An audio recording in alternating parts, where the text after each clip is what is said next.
Nós queremos levar para vocês o estudo que foi divulgado hoje, que foi um dos estudos que estavam sendo mais esperados aqui no EAGE, em Viena, em 2025, que foi o Surpass CVT. Esse estudo foi o primeiro que avaliou a tirzepatida, esse remédio que está todo mundo discutindo por aí, para segurança cardiovascular. Ou seja, a gente não tinha estudos de segurança cardiovascular antes com essa medicação.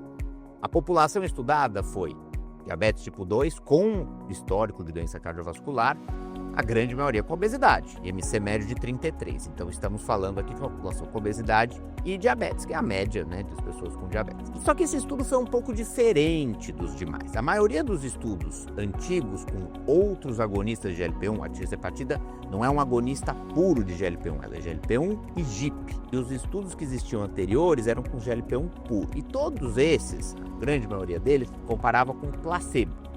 Esse não. Ele comparou a tirzepatida com outro agonista de GLP-1 que já existe, que é a dulaglutida, um remédio muito bom que já tem no mercado há bastante tempo.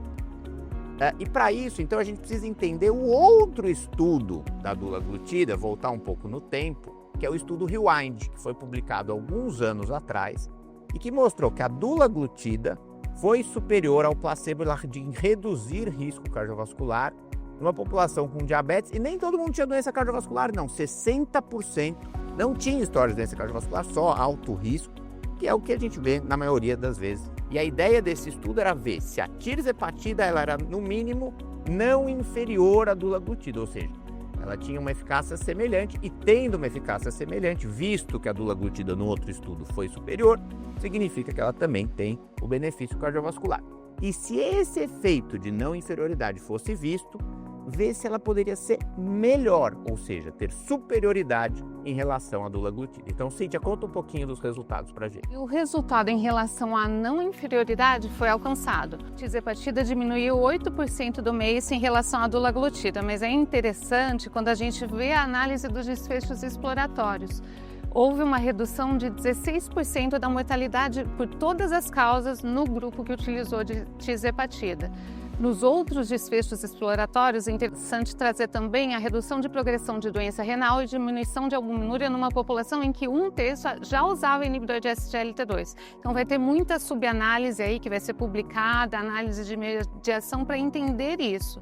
Mas num modelo estatístico em que se comparou a tirzepatida com um grupo placebo do estudo Rewind, os dados foram muito interessantes e consistentes e que mostram o potencial benefício dessa medicação em termos de proteção cardiovascular. Eu concordo com vocês, achei bastante interessante. Mostrar não inferioridade foi algo que nos dá segurança em relação ao uso da tirzepatida, em relação à segurança cardiovascular. Lembrar que não teve superioridade, mas lembrar que ele foi um estudo que foi feito comparando com uma droga, que é a dulaglutida, que já, como o Bruno falou, que já tinha um estudo mostrando superioridade.